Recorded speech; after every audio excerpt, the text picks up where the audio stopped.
Unmute करा sir. नाही, आवाज नाही येते तुमचा.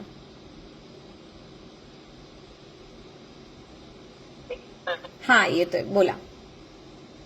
मी मगाशी बोलल्याप्रमाणे की तुमच्या कोणत्या सवय होत्या, आधी पोळी म्हणजे आवडत होती, असं अशा काही सवयी. म्हणजे मी आता माझा भरपूर रिझल्ट आहे, पण मी सवयींवरच बोलणार. माझ्या 2 सवयी सांगतो की पोळी भाजी तर मला बिलकुल आवडायची नाही, पण नॉनव्हेज आणि सगळं तेच पाहिजे होतं ताटात. सो आता कम्युनिटीशी जॉईन झाल्यानंतर एक चांगला सपोर्ट भेटला, कोचेसचा सपोर्ट भेटला, कोचेसचा गायडन्स भेटला. त्याच्यामुळे माझ्या ताटात आता नॉनव्हेजच्या बदले व्हेज येते. आणि हा जो ग्लास आहे, या ग्लासामध्ये पहिले आईस पडत होते, पण आता फ्रेश येतो.